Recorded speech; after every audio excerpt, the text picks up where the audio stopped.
জুলাই আপনারা জানেন নতুন বাংলাদেশে আজকে নতুন উদ্যমে এবং আমরা একটা প্রত্যাশা নিয়ে নতুন বাংলাদেশের প্রত্যাশা নিয়ে আজকে আমাদের এই বিজয় র্যালি। আমরা চাই আগামী দিন আরো নতুন বাংলাদেশ হবে। আমাদের ভারপ্রাপ্ত চেয়ারম্যান মহোদয় যেটা চেয়েছেন যে নতুন বাংলাদেশে যেখানে কোনো বৈষম্য থাকবে না, যেখানে কোনো ভোটাধিকার হরণ থাকবে না, মানুষের বাক স্বাধীনতা হরণ হবে না, আমরা সেই লক্ষ্যে আমরা আমাদের রাজনৈতিক কার্যক্রম চালিয়ে যাচ্ছি এবং আমাদের প্রত্যাশা এইটা একটা নতুন বাংলাদেশের সকল মানুষ সকল ভেদাভেদ বলে আমরা একত্রে সুন্দর বাংলাদেশ গড়ব এবং আগামী যে ভোট আসবে সেই ভোটে বাংলাদেশ জাতীয়তাবাদী দল সাধারণ মানুষের নিরঙ্কুশ সংখ্যাগরিষ্ঠ নিয়ে এই দেশের মহান সংসদে যাবে এবং মানুষের সেবা করবে, এই দেশের সেবা করবে। এখনো আবার দেখি কেউ ফ্যাসিস্টের কায়দায় কথা বলে। সবাইকে অনুরোধ করব কেউ জানি বাংলাদেশে আর হাসিনা না হয়। আমরা চাই গণতন্ত্রে উত্তন্ন হোক এই দেশ। আমরা চাই ভোটের মাধ্যমে সুষ্ঠু ভোটের মাধ্যমে একটি দল ক্ষমতায় যায় এবং এই দেশের মানুষ সুখে শান্তিতে জানে জীবনযাপন করতে পারে।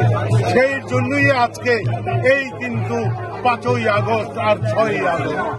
আসলে বার্তাটা অত্যন্ত পরিষ্কার। যদি কোনো সরকার ফ্যাসিস্ট হয়, কোনো যদি সরকার স্বৈরাচার হয়, কোনো সরকার যদি তার জনগণের উপর নির্যাতন করে, গুলি করে, গুম করে, হত্যা করে, আয়নাঘর তৈরি করে, তা ওই সরকার কখনো ক্ষমতায় থাকার কোনো অধিকার তার থাকে না। যার প্রমাণ হলো আজকে এবং শেখ হাসিনা আজকে বাংলাদেশ থেকে পালিয়ে যেতে বাধ্য হয়েছে। সুতরাং আজকের দিনের সবচেয়ে বড় শিক্ষা, আগামী দিনে যারা রাষ্ট্র ক্ষমতায় আসবে তারা যদি জনগণকে ধারণ করতে না পারে, সুশাসন না দিতে পারে, মানুষের কল্যাণে কাজ না করতে পারে, তাদের পরিণত শেখ হাসিনার মতো হবে। এইটাই হলো আজকের দিনের সবচেয়ে বড় শিক্ষা বলে আমি মনে করি। যার জন্য আগামী দিনে যে রাজনৈতিক দল ক্ষমতায় আসুক তাদের জন্য ব্যাপক চ্যালেঞ্জ অপেক্ষা করছে। কারণ আপনাকে সুশাসন দিতে হবে, আপনাকে উন্নয়ন দিতে হবে এবং একটা বৈষম্যমূলক বাংলাদেশ তৈরি করতে হবে। এইটাই আমি মনে করি আজকের দিনের আমাদের সবার জন্য একটি বড় শিক্ষা এবং বড় অঙ্গীকার আগামী দিনের জন্য।